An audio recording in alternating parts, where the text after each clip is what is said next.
Welcome to this week's piece. So this is a buffet that I picked up with the little pink dresser that we did last video. It was in really good condition with the exception of the top, which is pretty typical for this style of furniture. The tops kind of get beat up pretty good. This center drawer had some ink stains, but aside from that, good condition. This drawer just needed cleaned. And then the other drawer, when it has this felt lining in it, it's a very rare occasion when I can keep the felt. The inside cabinets just had kind of scratches along the bottom, so that's a really easy fix. Nothing too crazy there. And I think just because this thing has such clean lines, I kind of want to go black with it. I feel like that would be a good color for it. So that's where my head's at here. I'm going to take everything out and just strip the top so I can see what I have to work with. Because sometimes after you strip the top, you realize, oh, can't keep that. So there's a bit of veneer damage, but that's an easy patch. So we'll just get everything stripped off. This is the Clean Strip 15-minute formula. This is one of my favorites, if you can have a favorite stripper. I feel like it's just a love-hate relationship with most strippers, but this one works pretty well, and I like that it's the 15-minute formula. It usually takes a bit more than 15 minutes depending on the piece, but this is a really easy finish to come off, so it wasn't anything crazy. When you're going through layers of paint, it's kind of an issue, but this is a pretty easy finish to remove.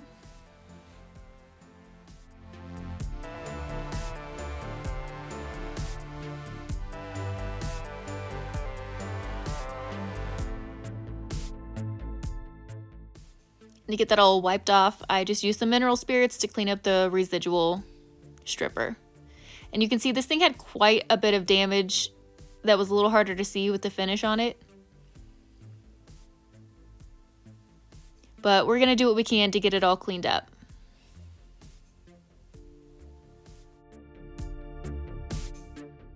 I'm going to start with sanding just to see how many of the dings, dents, and scratches I can get out of it. Sometimes you can get really lucky. I got pretty lucky on this top, I feel, considering where it was at. And then here I'm just spraying some water so that I can make sure that I have all of the finish removed and it's in the right kind of area for me to start doing repairs on.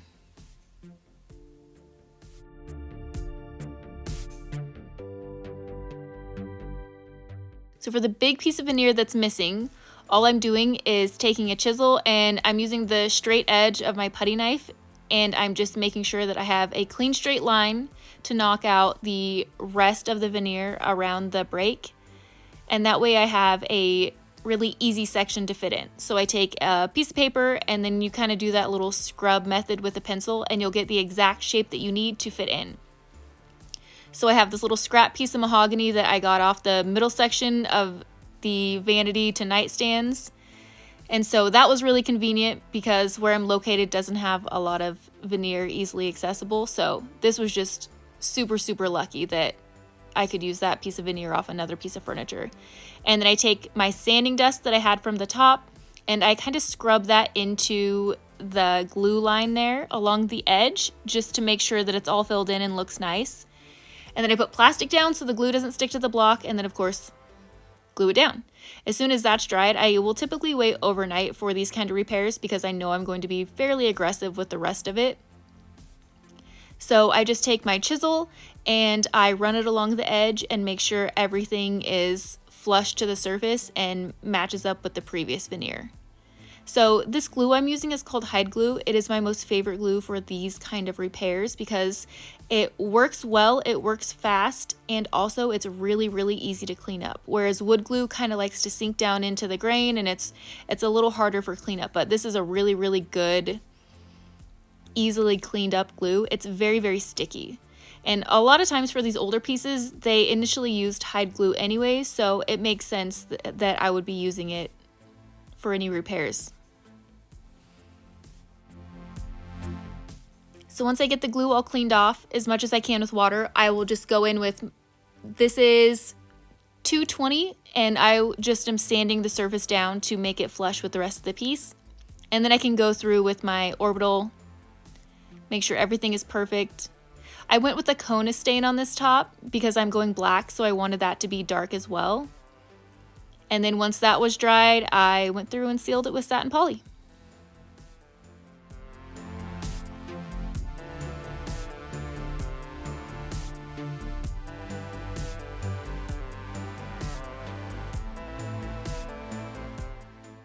Now that the top is completely finished, I can start working on the bottom.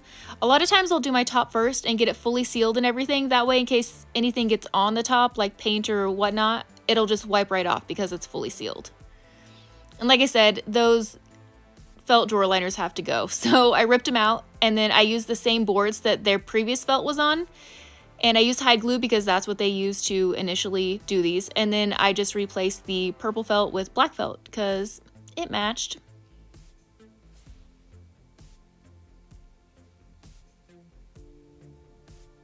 I just did rough cuts on my felt and then attached them to the board and then cut them out accordingly.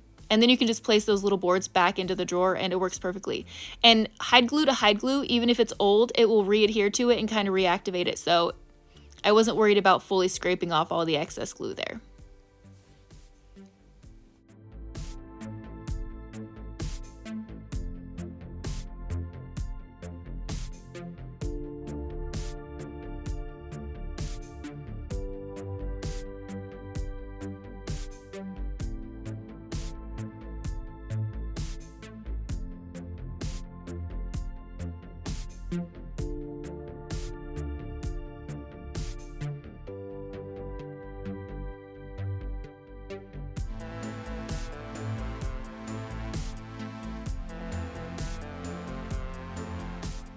Since this had just a really light finish on it, my scuff sand didn't need to be too crazy, and it has so many details going around it. I didn't want to use my orbital, so I went through and just scuff sanded the entire thing by hand, just to make sure it was cleaned up, I had a good base for my paint, and I'll go over this entire thing with 220, and then I will clean off all the sanding dust with just a little sudsy water.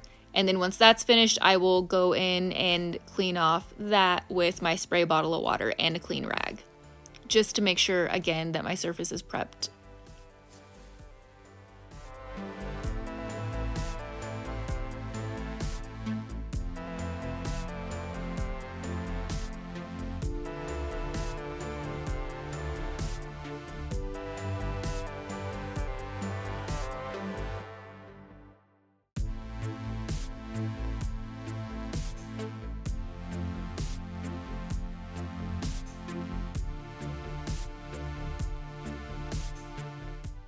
Since I'm doing the outside, just essentially a plain color, I want to do some pops on the inside panels here. So I'm taking Platinum C's for the center two doors, and this is a very, very almost white gray, and that's going to be my base for my decoupage paper. This paper I got off of Zazzle, and it is the Rembrandt's Storm on the Sea of Galilee. So you can search that up on Zazzle, super easy to find. Just know that when you do Zazzle, it takes a bit to get your papers. So if you're in a hurry for them, I don't recommend it, but it is good quality paper. It's excellent to use for decoupage, and you just kind of order a bunch when you're gonna do it. Also, it's where I do all of my papers from. So if I'm not printing my papers at home, I order my papers from them.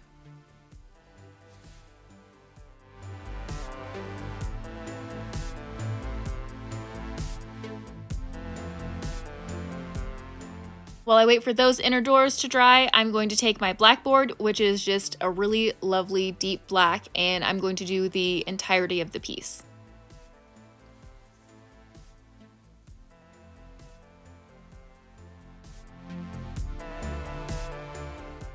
Now to start the inside of the drawers, I'm going to end with my Satin Poly. This is what I typically use for decoupage. It's my most favorite medium for it. I just feel like it works the best for me.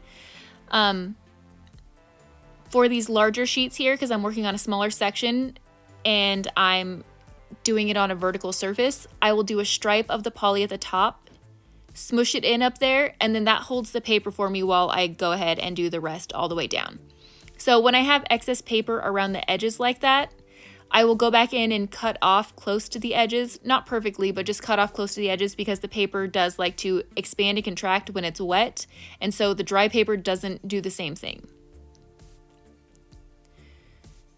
So I put on poly all over the entirety of the door and then smush it in. I am not one of those crazy, like everything has to be perfect. I know that most of these wrinkles that are on here right now, once I get this cut off, are going to smooth out once it's dried. That's just kind of what tissue paper does. It's kind of great like that. But I will go in once I get the edges off here and do a little more smoothing and getting it a little more on par to where I want it to be. So again, I'm not cutting these edges perfectly along the edge here. I'm just getting them off so I don't have to worry about the expansion and contraction of the paper while it's going from wet to dry.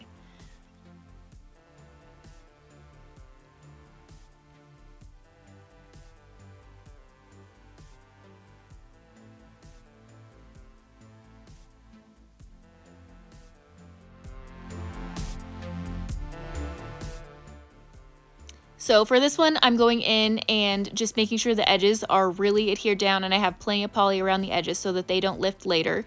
And then I will take it and go immediately over the top. So sometimes you'll see me wait a while before I do my top coat. In this case, this paper is really, really thick and I'm not worried about it. So I just throw the poly right on over the top, and then once it's all saturated and wet, I will use my brush to actually help smooth out a lot of the wrinkles and get it placed on really nice and neat. When you do this with a brush, I recommend a really soft synthetic brush. And then when you're rubbing back and forth, you can see that I have my brush very flat to it. I don't like to use the tips of the bristles. I like to keep it very, very flat to the paper so that it's going in and just smushing it down without ripping anything up. And even there, you could see I pulled up a little small spot of paper and I just placed it right back down with the poly.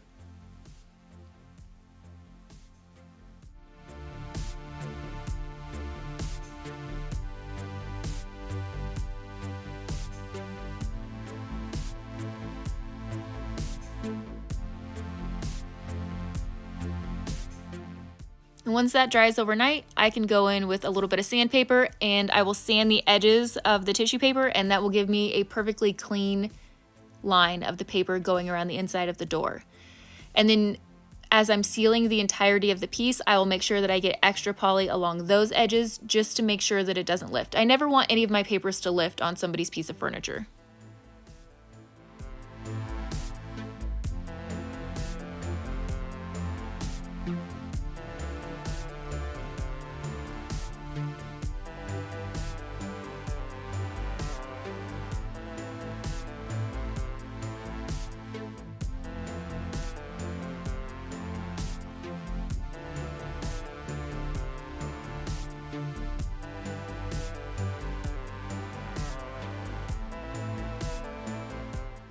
For the two outer doors, I'm just going to go and do just a very soft blend through the middle. This is nothing crazy. It's just giving me a little more depth to match the paintings on the inner doors.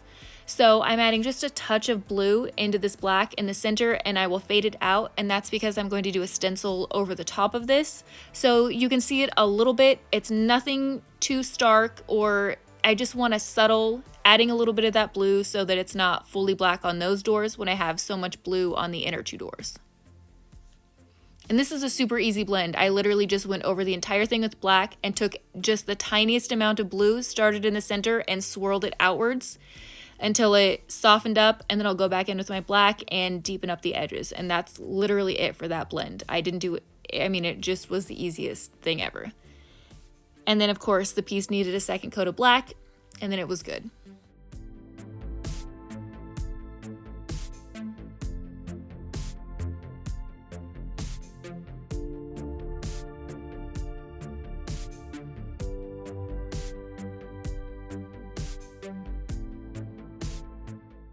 To seal everything in, I'm using my Satin Poly mixed with a little bit of the Blackboard paint, and this just helps with streaking. So again, it's just a teeny tiny bit of the black in there. You can see it kind of turns that weird gray blue color, and it will look obviously a little strange going on, but then it will dry like it is perfect. So I definitely recommend tinting your poly when you're doing these deep colors like this.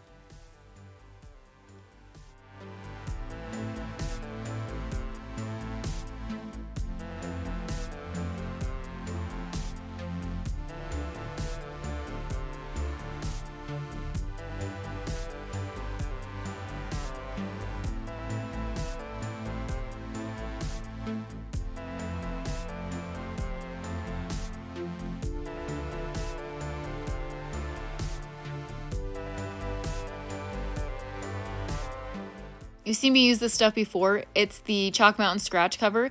This stuff is so awesome for like the insides of these here. Instead of just using regular wax, this scratch cover has just a bit of color into it, and it really revives them and also just makes them look brand new. And I didn't have to do any sanding or anything like that to get out any of the scratches. This stuff is just, it's like magic. I really, really love it. So I'll use it for the inside of drawer bottoms and for the inside of these little cubbies here.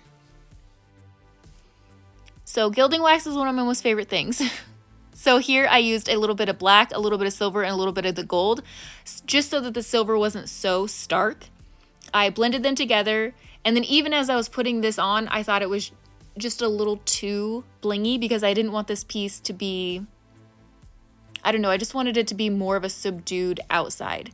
So I toned it down, and then after I did this, I went through with a little bit of clear wax on a rag, and then I even took it off a little bit more. And then those outside door panels here are just getting this stencil with the same gilding wax blend that I did. So everything is kind of going together, and hopefully it turns out. I do this step over a sealed door. That way, if I, one, don't like it, or two, need to rein it in a little, I can always wipe it back off the door because it's already been sealed and dried in poly.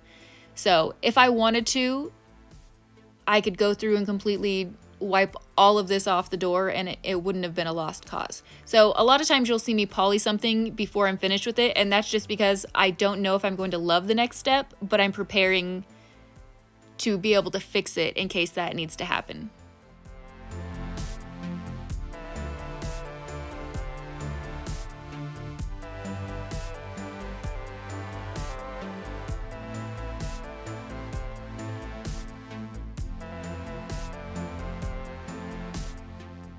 As I said before, I took a cloth with a little bit of clear wax on it and just took this down a notch. I thought it was just a little too blingy for what I was looking for. You can see some of it getting on the drawer fronts and the door fronts. That's totally fine. It will come off with clear wax just so long as you have a cloth that's clean that doesn't have gilding on it. And then this beeswax furniture polish is my last step for the top. At this point, I have 3 coats of poly on, and I'm adding in this extra wax just to give it that super protection that I really, really love that you get from wax. I do this over the entirety of this piece just so that I can make sure that I have all of the gilding wax off the doors and drawers.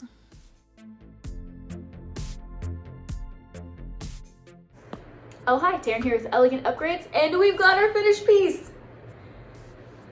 So this is more of like a masculine finish. I didn't know where it was going. I just thought that black would just be really amazing on this. And I think that it's just the exact right color for this piece. I don't know. It could have gone a multitude of things. After I had it done, I was like, oh, maybe I should have put something in the panels and got a little fancy. But I'm like, no, I like the understated kind of mellow structured look on the outside, and then having the fun things on the inside of the doors. You know, the fans there. And the fans there. I really love this. I actually wanted to paint this into a piece, so I'll probably get this paper again and try it out. But I think this is fun, and I don't know. We'll see what happens with it. I again wasn't sure about the color choice on the gilding wax. I don't know. It's just, I think, a little too bright even now, even after I toned it with the gold and black. And I rubbed it back a little with wax because, you know, if you put gilding wax on, you can take clear wax and kind of buff it out or clean it off or just bring it back a few notches. So that's what I did here. And I still think it might be too bright. I don't know. So I might go over it again. I don't know. We'll see. We'll see what happens. And this can always change if it doesn't sell. Like, that's the beautiful part about this whole thing is if something doesn't work out and it doesn't sell and it doesn't go the way that you have planned, you can redo it. And I just think that's awesome. Mind you, I don't ever like to redo a piece because it's almost a waste of time.